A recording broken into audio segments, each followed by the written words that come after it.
ስለ ማስተር አብነት የተሰማ እጅግ በጣም አስደንጋጭ የሆነ መረጃ። አርቲስት ገነት ንጋቱ ምን አስለቀሳት? ሰይፉ ፈንታሁን በጣም የሚያነጋግር መልእክትም አስተላልፏል። አርቲስት መሰሉ ፈንታሁን ዘፈን አልዘፍንም ላቆም ነው ማለቷ በዛሬው ቪዲዮ እኔንና ሌሎች የምንነጋገርባቸው መረጃዎች ናቸው። አብራችሁ ይቆዩ።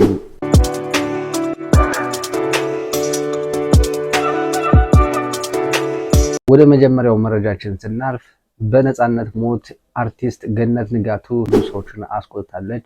እናም እንግዲህ ገነት ንጋቱ ሰሞኑን በአንድ ሶሻል ሚዲያ ላይ ሲዘዋወር የነበረ እያለቀሰች የሚያስተላልፈችው መልእክት ነበረ።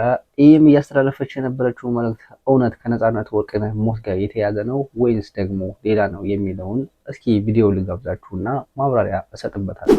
እንዴት ከረማችሁ? ሰላም ናችሁ? እንዴት ናችሁ? ሰሞኑን ጥሩ ሁኔታ ላይ አልነበርኩም። በጣም ብዙ ህይወት ፈተናዎች ገጥሞኛል። ይህም ብዬ መግለጽ አልችልም። ምናልባት ሊያሰናብቱኝ ይሆናል ብዬ አሰብኩና ነፍሴ በጣም ተጨነቀ። በጣም ተጨነኩ። እናቴ ያባታል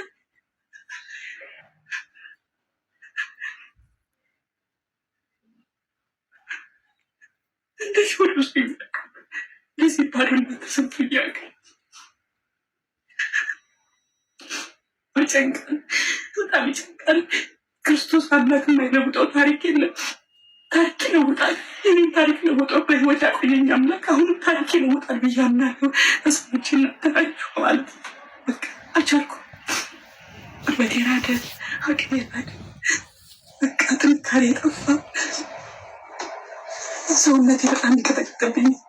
መቆም መቀመጥ ሁሉ አቃተኝ። ምን ማድረግ እንዳለብኝ እያለቀሰች ያስተላለፈችው መልእክት በአንድ ወቅት እናቷ ታማባት እንደነበረ የሚናገር ቪዲዮ ነው። ይህ ቪዲዮ እንግዲህ ከተቀረጸ ከ4 እና ከ5 ዓመት በፊት የነበረ ሲሆን እንግዲህ ሰሞኑን በነፃነት ወርቅነህ ሞት ጋር የሰራችው አንድ ቪዲዮ መነጋገሪያ ሆኖ ነበር። ከዛ ጋር በተያያዘ እንግዲህ ሰዎች እጅግ በጣም ትልቅ አጀንዳ አድርገውት ነበረ።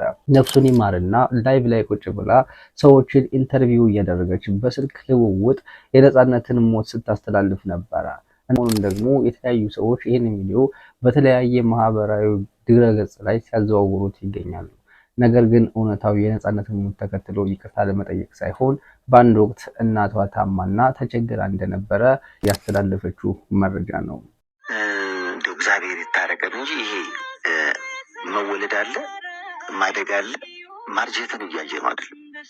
ከዛ ወደ ሞቱ በጣም በርካታ ሲደጋግም ሁሉም በየእምነቱ በቃ እንደው ምን አጥፍተን ይሆን ከዳግም ሐዘን ይሰውረን ማለት ግን ግድ የሚል ይመስለኛል። የምንሰማው ነገር በጣም አስደንጋጭ ስለሆነ እንደው ሐዘንም እኮ ቀለል ይላል አይደለም። ሰው በእድሜው ኖሮ ሲሆን ወደ ፈጣሪ ነው የሄዱት ነው የሚባለው እና ኖረዋል ነው የሚባለው። ግን ደግሞ አንዳንዴ መቀበል ያለብን እውነታም አለ። ይሄ ከኛ ፈቃድ ውጭ ነው። የሆነ የሚሰራበት ጥበብ አለ። አምላክ የወደደውን የወሰደውም ነው። ምርቃቱም እንደዛ ነው። ስለዚህ ከዛ አንጻር እንደው በቃችሁ ሐዘን እግዚአብሔር እንዲታረቀን ሁሉም። እናም አሁን ላይ ሰይፉ እንደተናገረው እውነት ነው። አብሶች እንኳን ብንጠቅስ እነ ማዲንጎ አፈወርቅ፣ እነ ታምራት ደስታ፣ እነ ሃጫሉ ሁንዴሳ እንዲሁም ደግሞ ሌሎቹ አይረሴ እነ ታሪኩ ባባ የሚባሉ እንግዲህ ወጣቶች አርቲስቶች ናቸው። አርቲስቶች እንግዲህ 40 ዓመት 30 ዓመት ያሉ አርቲስቶች ናቸው። አብዛኛውን ጊዜ አይታችሁ ከሆነ እዚህ አርት ሙያ ላይ ያሉ ሰዎች እንግዲህ አብዛኛውን ጊዜ ያለ እድሜያቸው እየሞቱ እንደሆነም ስናይ እጅግ በጣም ይገርማልም ያሳዝናልም። ሰይፉ ፈንታሁንም ከዚህ ጋር ተያይዞ ነበረ ይህንን ቪዲዮ ሊሰራና ሊያስተላልፍ የፈለገው። እናንተስ ምን ትላላችሁ?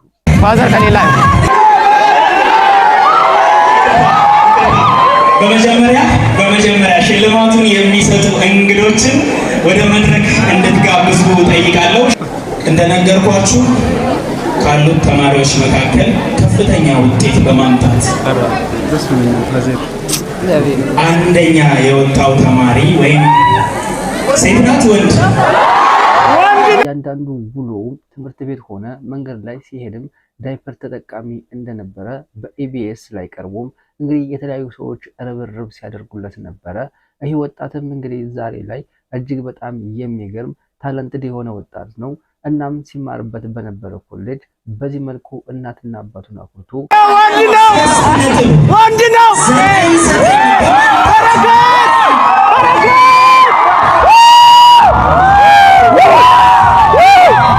እነሱን ጨምሮ ፋዘርና ማዘር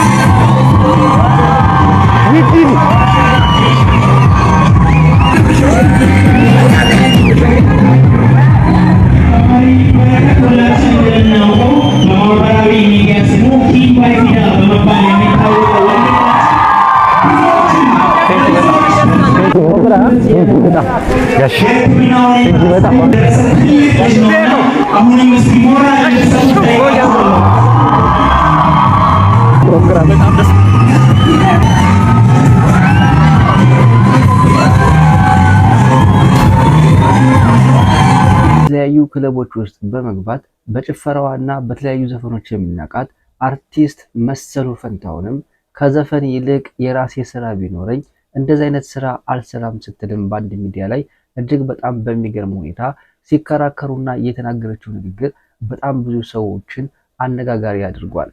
ከባህሪ ያፈነገጠና ከባህሪ የወጣ ድርጊት ማድረግ አልፈልግም፣ የራሴ የሆነ ስራ ቢኖረኝም እንደዛ አይነት ስራ ምሰራ አይነት ሰው አይደለሁም ስትልም ስትናገርም ተሰምታለች።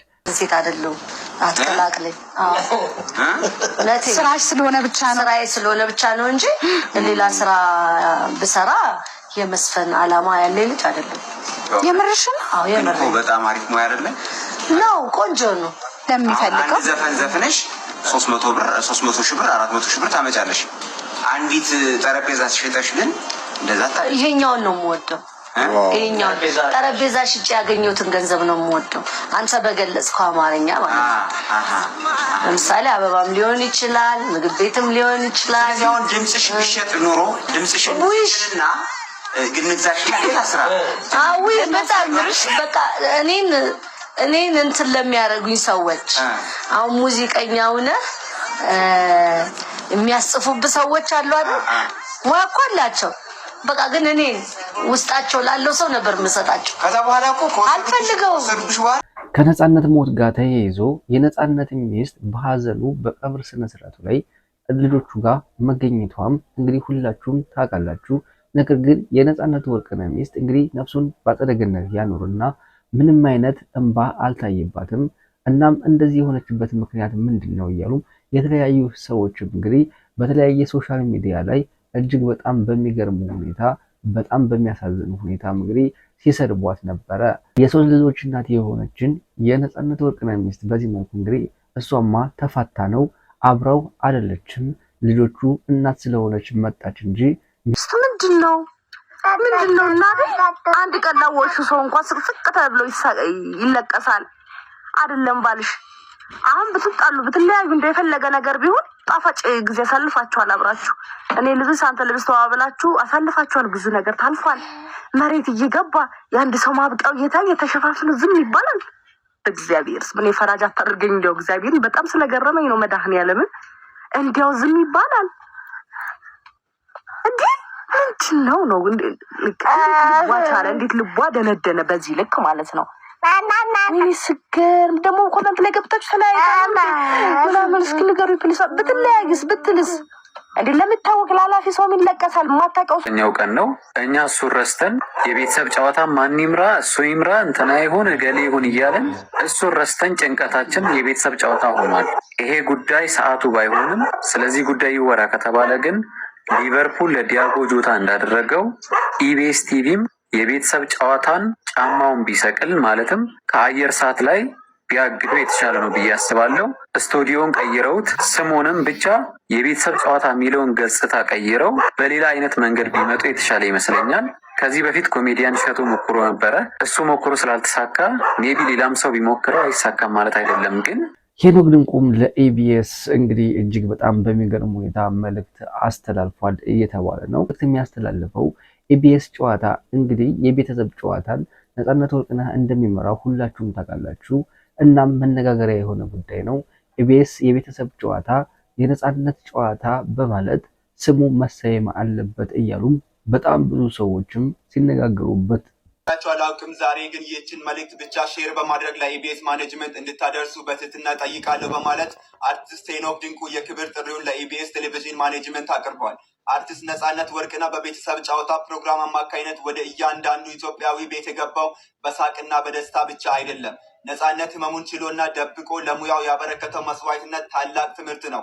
የገዛ ስቃዩን በፈገግታ እየሸፈነ እኛን ለማስደሰት ስል የከፈለ ዋጋ በገንዘብም ሆነ በምስጋና መተመን አንችልም። ሰውነቱ እየዛለ ውስጡ እየተሰቃየ እሱ ግን ለጥበቡና ለተመልካቹ ባለው ፍቅር ብቻ ሳይሰለች አገልግሏል በማለት ሄኖክ ድንቁ መልእክቱን አስተላልፏል። ስለሆነም የፕሮግራሙ ስያሜ የነፃነት ጨዋታ በሚል ተተክቶ ዘመን እንዲሻገር እንጠይቃለን በማለት ይህ ስያሜ ለነፃነት የሚሰጥ የክብር ካሳ ብቻ ሳይሆን ለኢቢኤስም ለባለሙያዎቹ ያለውን አክብሮት የሚያሳይበት ትልቅ አጋጣሚ ነው በማለት ስሙን በፕሮግራሙ ላይ ማኖራችን ትውልድ ስለ እሱ ታታሪነትና ስለከፈለ መስዋዕትነት ዘውትር እንዲያስታውስ ያደርጋል በማለት መልእክቱን ያስተላለፈው ሄኖክ ድንቁ ይህ መልእክት ለብዙዎች እንዲደርስም ሼር እንድታደርጉ እያሳሰበ እጅግ በጣም ያሳዝናል። የምንሰማው ነገር በጣም ለአእምሮ የሚከብድ ዜና እየሰማን እንገኛለን።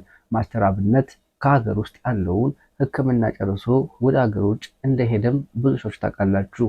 እናም እንግዲህ ወደ ሰርጀሪ ወደ ኦፕሬሽን ክፍልም እንደገባ በራሱ ቻናል እንዲሁም ደግሞ በራሱ ፔጅ እና የተለያዩ ሰዎችም እንደተናገሩ ታውቃላችሁ።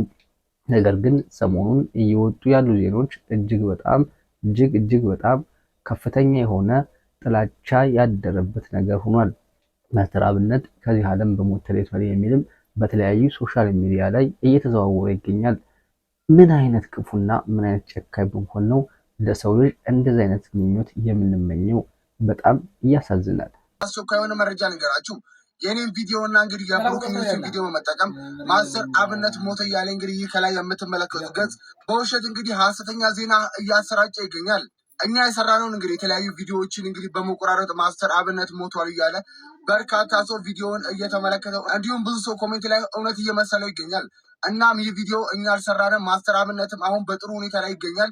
እባካችሁ እንደዚህ አይነት ነገር የምታደርጉ ሰዎች ከድርጊታችሁ ተቆጠቡ። ለቪው ብላችሁ የማይሆን ነገርም አትስሩ። እናም ትብብራችሁ ልጠይቃችሁ፣ ሁላችሁም እዚህ አካውንት ላይ እየገባችሁ እንግዲህ ሪፖርት በማድረግ አካውንቱ እንዲዘጋ እናድርግ። አትጨነቁ ብሏቸዋል። መላው ኢትዮጵያውያን በጸሎት እያሰባችሁት የነበራችሁትን በሙሉ ማለት ነው አመሰግናለሁ ያለው ማስተር አብነት እንግዲህ የመጀመሪያ ዙር ሰርጀሪውን እንግዲህ በጥሩ ሁኔታ ማጠናቀቁን በማህበራዊ ገጾቹ ላይ እሱም ገልጿል።